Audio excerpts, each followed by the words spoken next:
So let me get to this. We've got a subject today, Daniel, that is, it's pretty thick stuff. But we've been doing this series on Daniel. It's taken me almost a year and a half to get to this chapter. It's the 9th in the series in Daniel, but it's not the 9th chapter or the 10th. Now, in college, I took a lot of math. I took advanced calculus, I took differential equations, and maybe you're impressed because it didn't take. Because obviously, I got a phone call or an email from Mr. Nick Marinos, who's the gentleman who puts our videos up, and he said, hey, Daniel 8, I see 7 and I see 9. Where's Daniel 8? And I said, uh-oh. I said, I read it, there's a goat in it, a floating goat, a ram. It ends very interestingly, and I guess I just went to 9. So I have to admit my mess up, so I apologize. I obviously can't count, so the math didn't take. This chapter 8 is a strange one. It is relatively short, but it has some incredibly fascinating topics. In fact, it is so critical that it forms the major basis of theology of a major denomination. Chapter 7, that we finished 2 sessions ago, was written in Aramaic. Here Daniel returns back to Hebrew, and something for a very good reason. So we are going to talk about the ram, the he-goat, the 2300, the temple, the sacrifices, and some very interesting conclusions I think you'll find. So folks with their charts and their prophecies that are not quite accurate, they drool over this chapter. They really do. The research I did on this was wide and far and was very, very inaccurate. So as it is in 9, this chapter in 8 spans both years and some centuries. So the SPS, the specific purpose statement, is very simple. We live in a type of Babylon, as did Daniel, and today we're going to explore this critical chapter of Daniel's book with the issue of prophecy, one of the most exact, in fact, of prophecy of the entire Bible.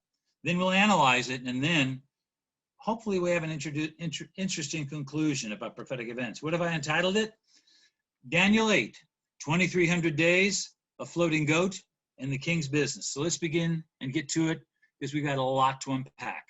In chapter 8 and verse 1, in the 3rd year of the reign of King Belshazzar, a vision appeared to me, Daniel, after the one that appeared to me the first time. Now, most commentators think that's chapter 7, just preceding. I saw in the visions, and so it happened. While I was looking, I was in Shushan, in the citadel, which is the province of Elam. And I saw in the vision that I was by the river Ulai. Then I lifted up my eyes and saw, and there standing beside the river was a ram with 2 horns. And the 2 horns were high. But there obviously was this genetic effect that didn't quite catch, because one was higher than the other. And the higher one came up last. I saw the ram pushing westward and northward and southward so that no animal could withstand him, nor was there any that could deliver from his hand. But he did according to his will, and he became great. So we say he switched from Aramaic back to Hebrew. He has a vision. He is awake. He's in Shushan, which is some 200 miles from the capital of Babylon. We're not really sure why.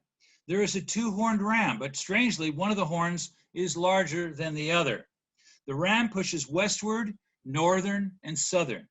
It therefore is coming from which direction? The east.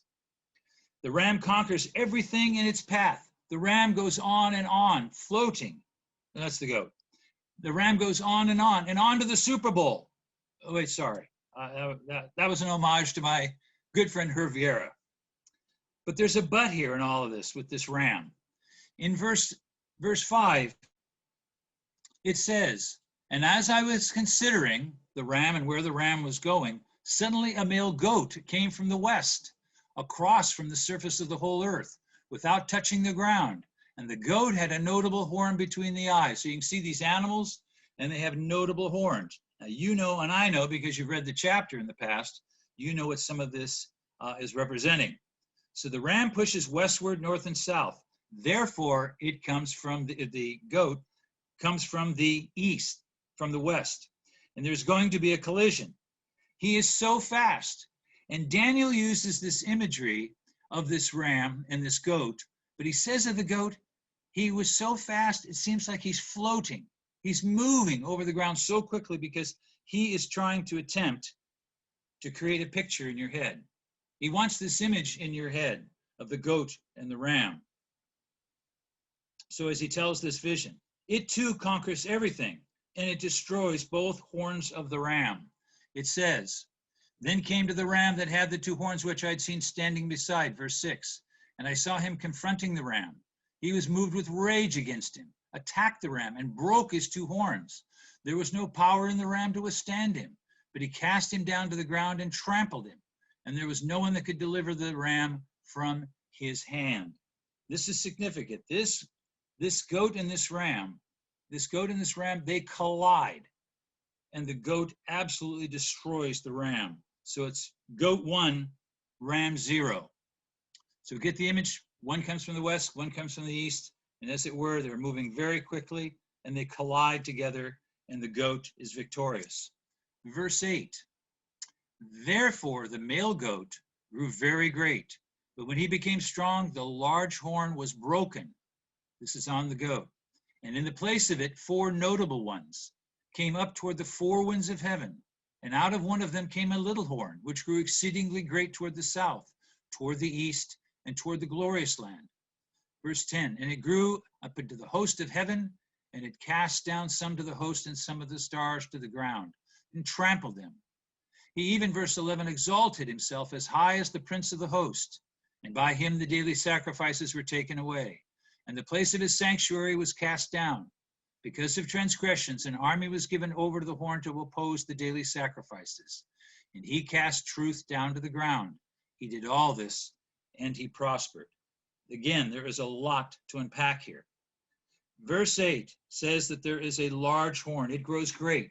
It grows powerful. As we will see, this is the king or the leader, and it is Alexander the Great. Alexander is judged as one of the greatest conquerors of all time, next to Genghis Khan.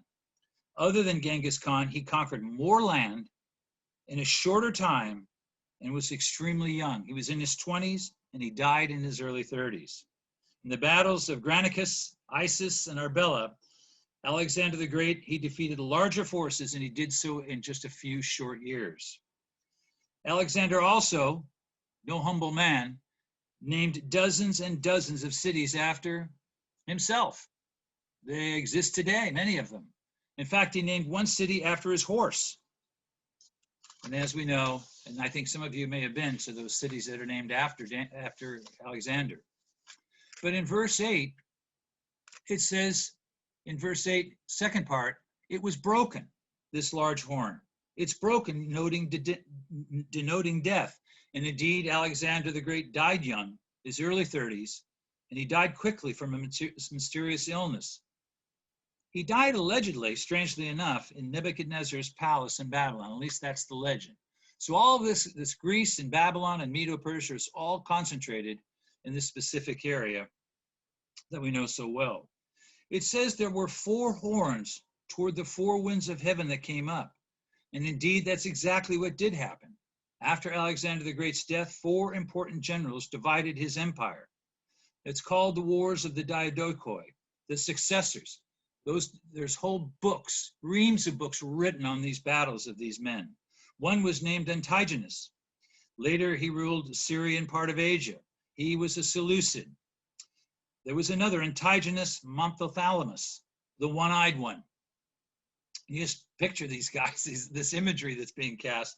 These were the men that came up. Cassander over Macedonia, and Ptolemy over Egypt, Lysimachus over Thrace. So Antiochus, Cassander, Ptolemy, who I'm sure you've heard before, and Lysimachus were the 4 generals, the 4 horns that came up after Daniel died. The issue was they were no Alexander, so not in his strength. Verse 9 tells us out of one of them came this little horn. Out of those 4 horns indeed came the king Antiochus. His full name was Antiochus Epiphanes, which translates loosely, the glorious one or God manifest. Again, another humble servant. He was a Seleucid king, and this is some 400 years approximately after Daniel's vision. Antiochus destroys everything in front of him. Glorious land, Palestine, Israel, Jerusalem, the temple. 11 and 12, let's read it again. He even exalted himself as high as the prince of the host, and by him the daily sacrifices were taken away, and the place of his sanctuary was cast down. Because of transgression, an army was given over to the horn to oppose the daily sacrifice. And he cast truth to the ground. He did all this, and he prospered. Antiochus Epiphanes really checks all the boxes here. And indeed, all of this happened. And we know this because we can read it. The daily sacrifices are mentioned 2 times. They are taken away. In other words, they are literally opposed. The daily sacrifices that were being conducted at the temple, they were taken away. They were done away. Indeed, the horn of the Third Empire does this, the Grecian Empire. And this section is critical. So for approximately 3 years, the temple is desecrated. Verse 10 has a reference to the starry host. This term refers to, as we'll see later in the later book, chapter 12, it refers to God's people. He opposes the people at the temple precinct that are conducting the sacrifices, the priests and all the attendants, the structure of the temple complex. Let's read verse 13. Then I heard a holy one speaking, and another holy one said to that certain one who is speaking, how long will the vision be concerning the daily sacrifices and the transgressions of desolation, the giving of both the sanctuary and the host to be trampled underfoot? How long will it last? Now keep in mind, this is Daniel seeing this. He's observing all this, and we'll see what his reaction is. So we see 2 holy ones, two heavenly beings. He says in verse 14, and he, one of the beings, said to me, Daniel, for 2,300 days, then the sanctuary shall be cleansed. Will be cleansed. 2,300, technically the word days is a very poor translation. Many of you will have in the Bible that you have or in a side margin. It literally means mornings, evenings and mornings of desolation. Then the sanctuary will be cleansed. Because it is a poor translation, and it should be evening and mornings, because it refers to the sacrifices. There were morning sacrifices and there were evening sacrifices. The words, those of you that have been to Israel, or maybe even West LA, know these terms of Erev and Boker. In the morning, you will say Boker Tov, meaning good morning. I believe it or not, I used it a week or so ago in a Jewish delicatessen. It's also the Erev Boker, good evening. These are very simple terms. So Erev and Boker, meaning evening and morning, is important. Verse 14 says, and until this happens, then the 2,300 is over. Then will be restored or made cleansed and made righteous. They'll be restored. That word is interesting, and not to give you the Hebrew behind it, it is interesting. It is, when it's cleansed, it is made righteous. It's made whole. It's made upright. The word is tzaddik. You know that word tzaddik from the priest Zadok, which means righteous. Or the other word that you're very familiar with, it's been anglicized, the Sadducees. We know them as the Sadducees. And so this word means righteous, upright, the restored ones. And that's exactly what happens to the temple after these 2,300 evenings and mornings. They are made clean. Note that the word daily sacrifices are mentioned now 3 times in 3 verses. They stop. The sacrifices stop. The temple is desolated for a period without the sacrifices. And once again, so we're very clear, it is then restored back to its original function. So there you have it. Daniel 8. Pretty clear, huh? No, it's not clear, as we shall see. It's not clear at all. And it's not clear to Daniel.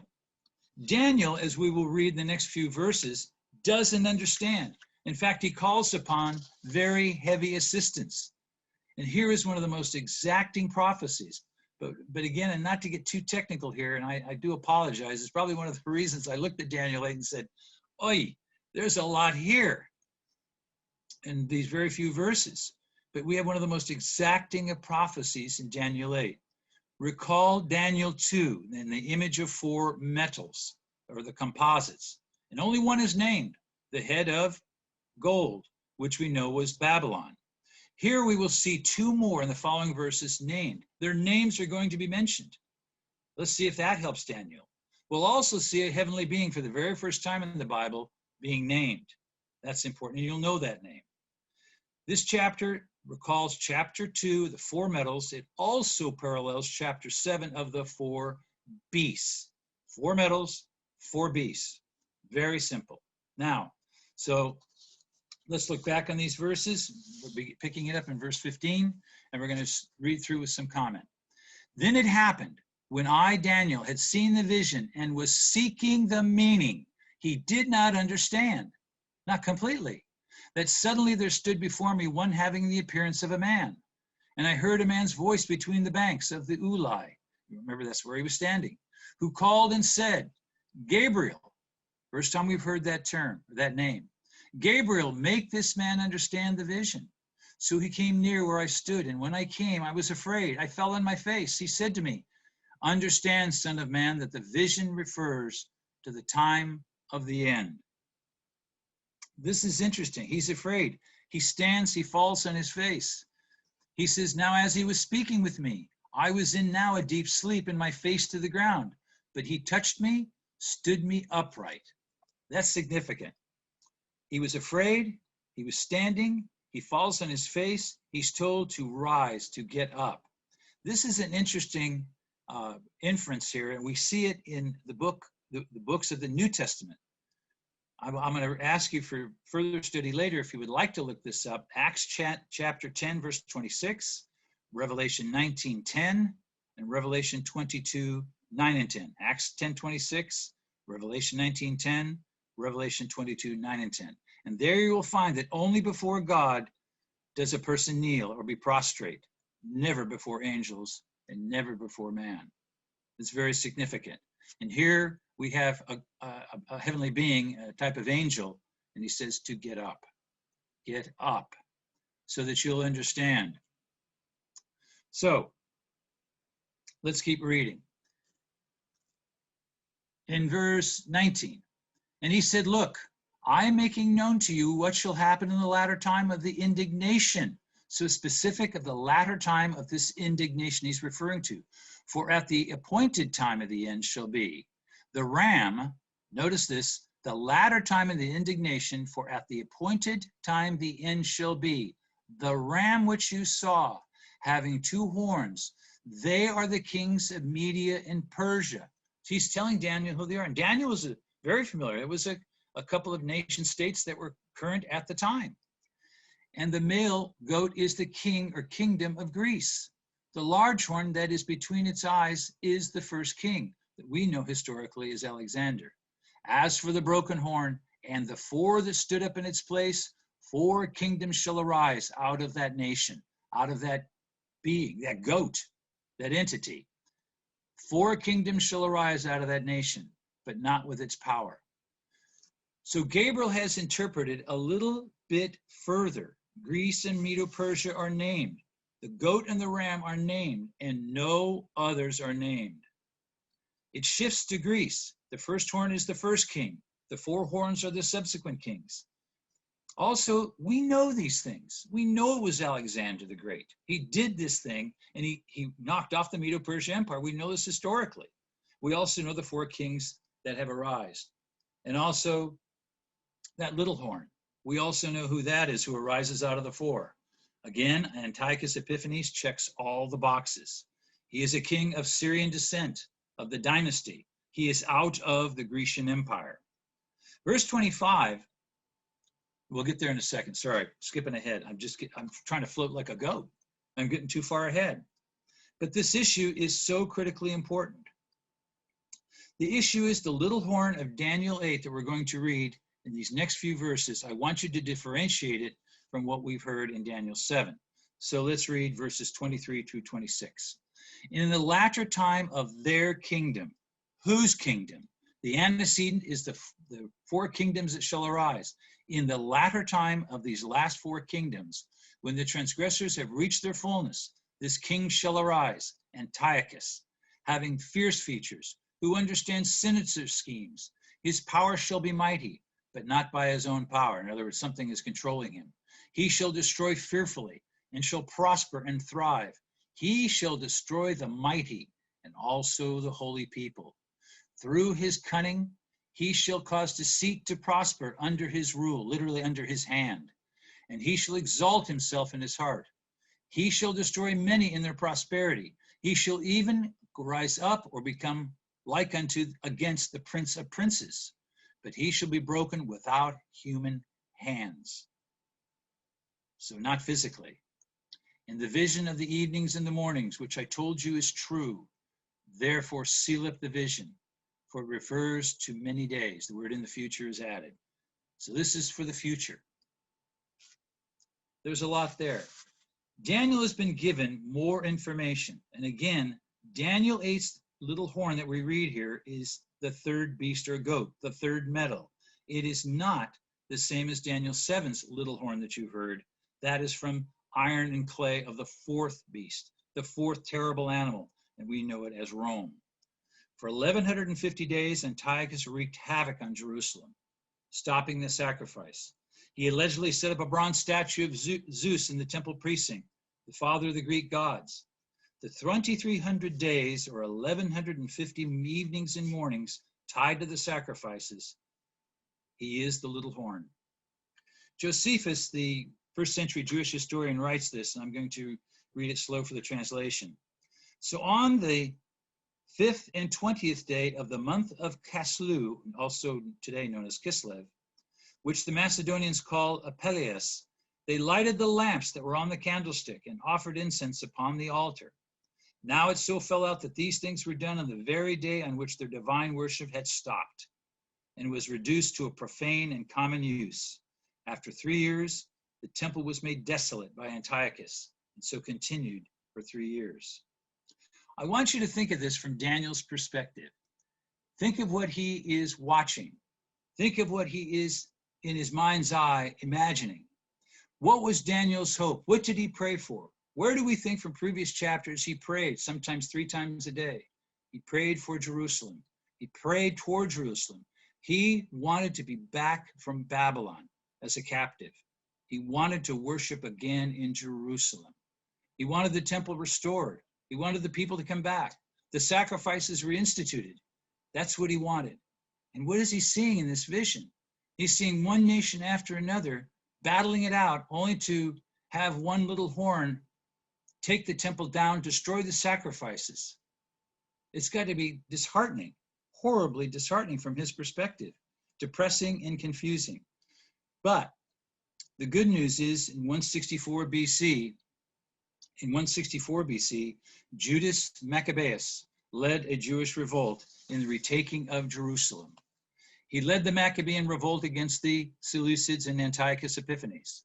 The Jewish festival of Hanukkah, or dedication, the 25th of Kislev, commemorates this restoration. The festival of lights is also known as the relighting of the temple.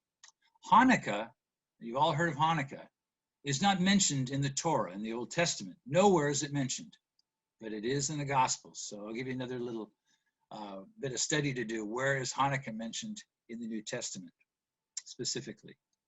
This last point on the 2300 evenings and mornings, not days. Some churches have converted this 2300 mornings and evenings of the 1150 days of sacrifices to years. As I said at the outset, very large Sabbath-keeping organization, very large, believed that the 2300 years ended on October 22nd, 1844 for Christ's return. It obviously didn't happen. They were very disappointed. So they modified the interpretation of Christ's return and the cleansing of the sanctuary on earth. The sanctuary to be cleansed was now displaced to heaven. Respectfully, we do not agree. I'll quote from the UCG Daniel 8 commentary on this issue of 2300 evenings and mornings, or 1150 days, or 2300 years. That places it far into the future.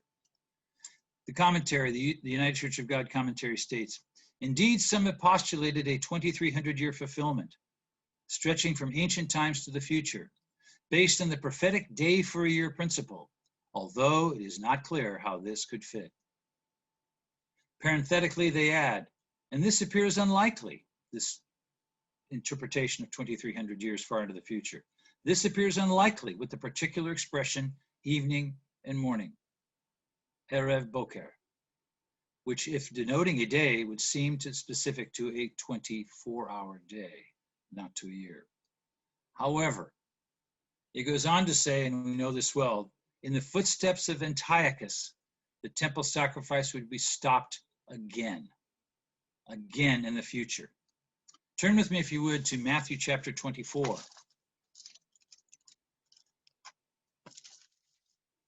This verse is very, very popular, very famous with all of us. Matthew 24 and verse 15. I'm only going to read this one section. This is Jesus speaking. Therefore, when you see the abomination of desolation, spoken of by Daniel the prophet, standing in the holy place, then he adds, the writer adds, Matthew adds, this is not in, if you have a red letter edition, this is in black, not the words of Jesus. Notice Daniel, he then says, parenthetically, whosoever reads, let him understand. And that's very, very important. We should always read. We should always try and understand. He is speaking to the disciples about a prophecy. So again, when you see the abomination of desolation spoken of by Daniel the prophet standing in the holy place, understand what you read. These men would see this occur. Prophecy can have and does have repeated fulfillments, all building to an ultimate. It's called type and antitype. It can happen repeatedly and finalize in an ultimate desolation. So he's speaking here to the disciples. Less than 40 years after Christ's words in 66 AD, the Jews rebelled against Rome, or they tried to. It did not go well. Vespasian marched on Jerusalem and succeeded by Titus when he was called back to Rome. Titus, with 3 legions, squeezed the very life out of Jerusalem, breached the wall, destroyed the temple, and many of you have seen it, and it has never, ever been rebuilt. But further fulfillment could happen again. It could happen if the temple is rebuilt and sacrifices resumed. It could happen again, a third time. It seems that just about feast time, and we're coming close upon it, we have trumpets, then atonement, then the Feast of Tabernacles. This time of year, it seems, we hear of a group.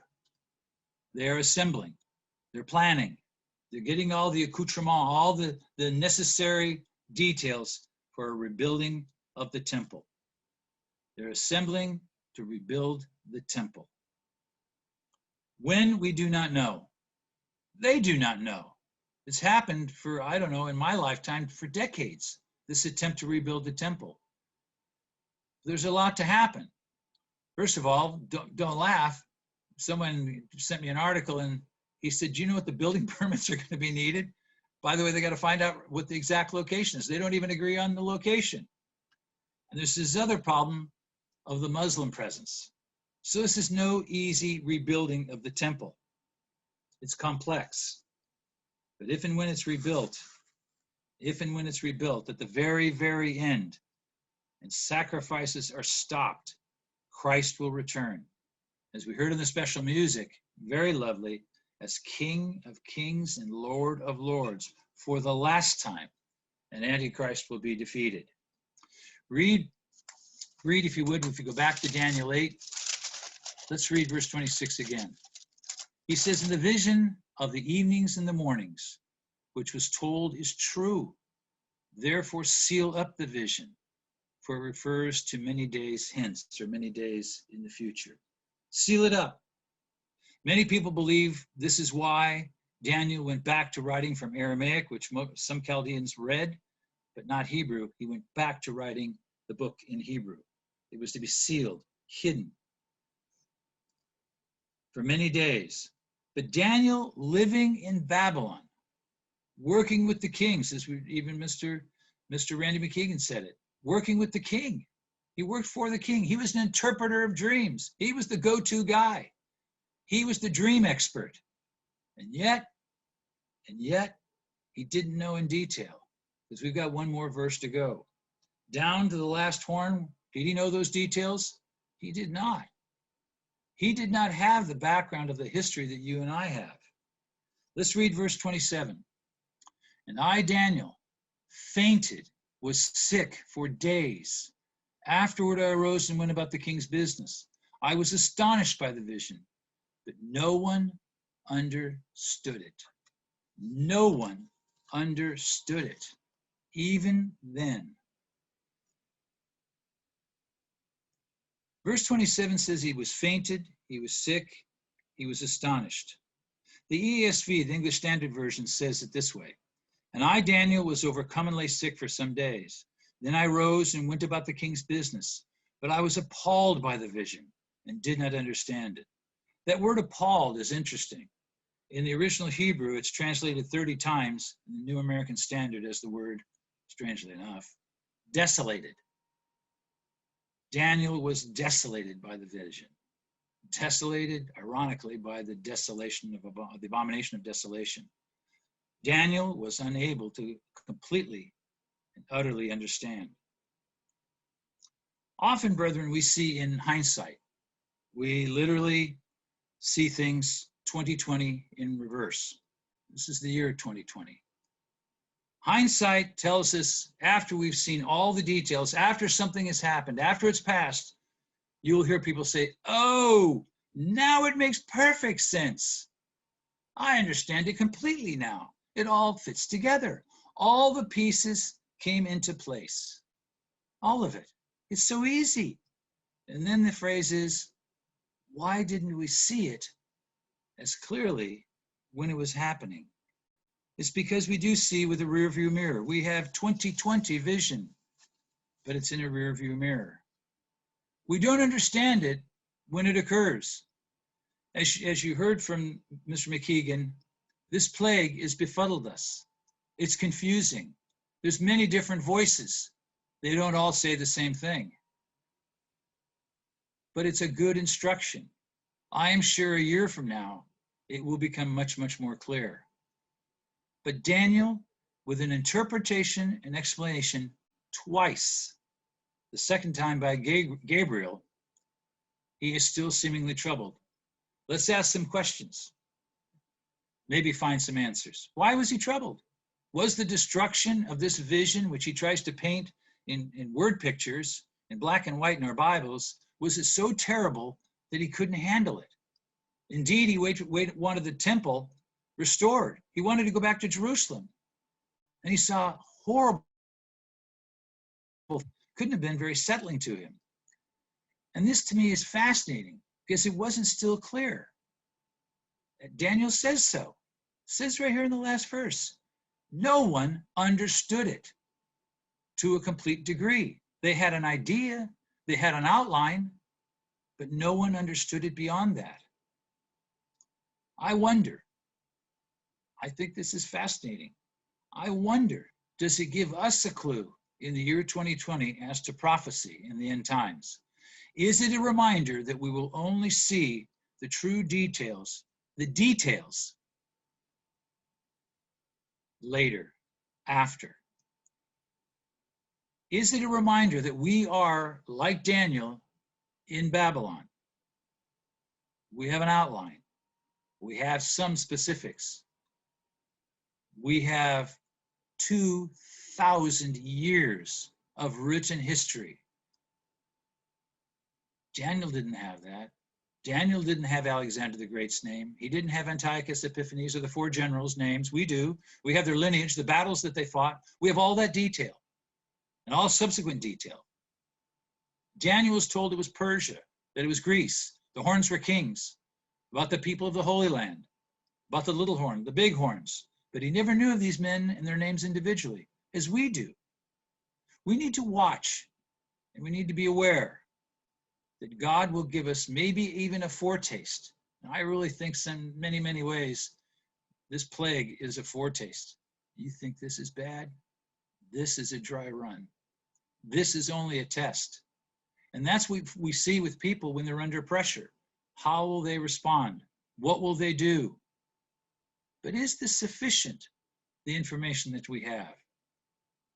Do we need to know down to the toes and fingers the details of a prophecy? We see the prophecies thousands of years after the biblical prophets, Theoretically, we can understand more. But does it give us the confidence of detail, or does it give us the confidence and the hope of one day we will understand in detail? It will all make sense. In many ways, it's a matter of trust. I've given you enough. You're going to have to take what I've given you, and that should suffice. Daniel gives us a clue, a number of them, I think, of what we need to be doing while living in Babylon. He was sick, but it says he got up. He rose from his bed. He went about, it says, the king's business. I had to go back to work. King was Belshazzar. He knew the king, and he was a demanding king. Was the king that he's referring to Belshazzar? Was it? Yes, he had a physical job, responsibility to the earthly king. But let's read it in an additional way. Let's take that king and put a capital K on it. And again, as the special music told us, maybe it is the king whose business we are to be about. Are we not, as we live in Babylon, to be personally confident, not to boasting of what we believe? We should be confident in our own salvation, first of all, that God has worked in our lives, indeed will work. We're confident in that. We have hope, we have trust, and we have faith in what God will be doing in our lives, our families' lives, those around us and in the world. God is in charge. We also take great comfort in the knowledge he has given us. It is sufficient. It's hard to even grasp what he has given us. And although we have more historical data and support than Daniel, we need to admit, we need to be honest, it is incomplete. It's the old phrase, I'd give you more, but I don't think you can handle the truth. And so it is incomplete and insufficient. But like Daniel, we need to do something. So let us get up, let us arise, and go about the King of Kings business.